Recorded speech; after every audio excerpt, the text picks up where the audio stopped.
I got bad news. You're broke. And the truth is, most of us are. Here in Canada, about 50% of us are living paycheck to paycheck. How did we even get here? How did we get so broke? Well, I got one big fat reason why we're all broke. You ready? Hi, my name is Shelby, and welcome to my YouTube channel. Today I'm going to talk about why you're broke. Got it? And I'm not judging. Like I said, most Canadians are broke. Most Canadians are living paycheck to paycheck. That's from the government of Canada. And while we're on about the government of Canada, they're broke too. So the reason that you and everyone else is broke is because we're not budgeting. The average Canadian has $21,000 in debt, not including the mortgage. It is very clear that we are living outside of our means. Now, a lot of us have been pointing to the housing crisis or inflation, shrinkflation, all the things, but is there something else going on here that maybe we don't want to take a look at? It's hard to acknowledge that maybe some of these things are outside of our control, but some of them are within our control, and maybe we need to take ownership of that piece. The reality is 50% of Canadians are broke. The average Canadian has $21,000 in consumer debt, not including the mortgage. And here's another shocking statistic: only 50% of Canadians have a budget. That's only the number of Canadians who report they have a budget. That's not even the number of Canadians who are budgeting and doing it well, mind you. I think that we Canadians have fallen asleep at the wheel. Things like Visas and MasterCards and PC Express MasterCards and Costco MasterCards, and everyone's got a MasterCard for shopping at your little specific store, and everyone's got a point system, and everyone's got a payment plan, has lulled us into thinking that we have more money than we do. That's right. This girl in front of you right now, she's getting real with you. And I'm not here to say you need to add up your points and you need to look at flyers. Those things are important too. But the reality is, most of us are asleep at the wheel. And there's only one way off the roller coaster, and that's to wake up. Now, I want to be clear here. My bachelor's degree is in social work, not accounting, not business. So this isn't my wheelhouse. But personal finance isn't rocket science. I really don't think it is. I think they try to make it sound really complicated, so then we won't have a good understanding of what we're doing. But I think the basics anyone can grasp. That's why it's personal finance, not, I don't know, corporate finance. I don't know what that does. Like, it's probably the same but different. Remember in like the 90s, in the early 2000s, how everyone was on a diet all the time? It was just a thing. Everyone was always on a diet. Well, we learned how to count calories, and the equation was calories in and calories out. And somehow we all figured out how to, find out how much calories was in an orange, and we would write that down, and we would add up all the numbers, and we'd figure out our basal metabolic rate, and we'd figure that out. Somehow we did all that math. And we didn't even have like smartphones and stuff. Like we were working with a calculator, like an actual punch the numbers calculator. And we figured it out. At that same time, I mean, I was too young to have a budget at that time, to be honest. I was not making budgets in the early 2000s. I was spending all my money on fuel to go to my friend's house. So I was not worried about that. But I'm sure my parents were. And you know what they had to do? They had to write down everything that they bought, and then they'd have to go to the bank and reconcile that number with their bank account. And hopefully it was the same, and they'd have to figure out the transactions. A written budget is nothing new. And if anything, it's way easier now.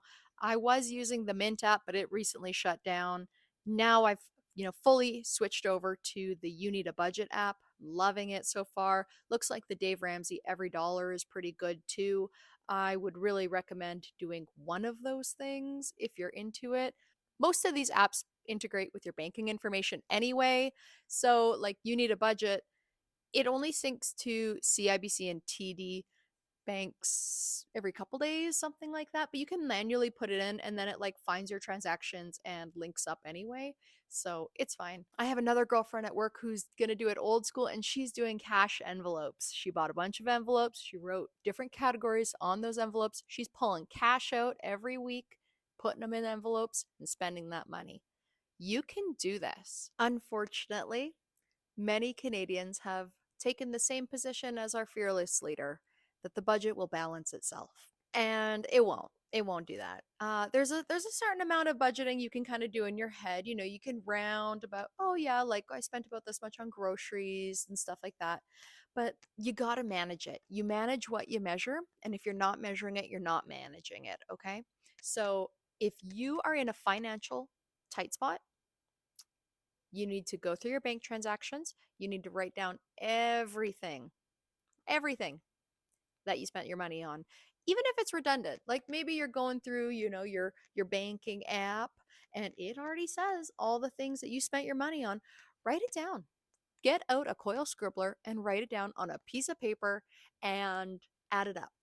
Or, how many times did you go to Tim Hortons today? Or no one actually goes to Tim Hortons in Canada. Just kidding, everyone does. How many times did you go to Starbucks? How much are you actually spending on groceries? I spend a lot of money on groceries, and that's okay. How much are you spending on fuel, right? I spend a lot of money on fuel. I live outside of town. I got to drive into work. I spend a lot of money on fuel. I need to get real about that. Does it change it? No, but I do need to be real about it. Because the fact of the matter is, if every month you are spending more than you have, you will sink further and further into the red. And the further you get into the red, the more interest you get charged, the more dings you get charged, overdrafts, yada, yada, yada, right? And that's when they really, really get you, right? Because before you were only kind of slipping into the red. Once you're in the red and they're really dinging you, that's when that acceleration really kicks into hyperdrive and they start really nailing you and you start free falling into the red. You don't want to do that. You want to get ahead of that. You want to have control of your money, okay? Unlike calorie counting, money is like pretty straightforward actually. There's no argument about like how many calories is in an orange. Is it 80 or is it 90? With money, it's just you spent $10, you spent $12, you spent $13.99. Like it's clear cut and it is what it is. So it's much, much easier and much more reliable. Okay, so here's your homework. Got it? Your homework. Please tell me you have a banking app on your phone at least. Please. And not Apple Pay. Like I'm begging you. I'm begging you. Please tell me you already have your banking app on your phone. Okay. Know your credentials. Get into that thing, okay? I want you to start making a budget. I'm not going to get into how to make a budget more thoroughly than I already have because there's lots of great videos out there. And honestly, if you sign up for You Need a Budget, not sponsored, just a fan, they have so many tutorials and walkthroughs and webinars you can attend and people you can ask. Like they'll teach you how to do it, okay? It's not a matter of how to do it, it's a matter of doing it. Okay? A bad budget is better than no budget, and I'll die on that hill. So, you want to know why you're broke? It's because you drove this car off into the ditch. It's time to get back in the driver's seat and take control of your finances again. All right, I'll talk to you later. Bye.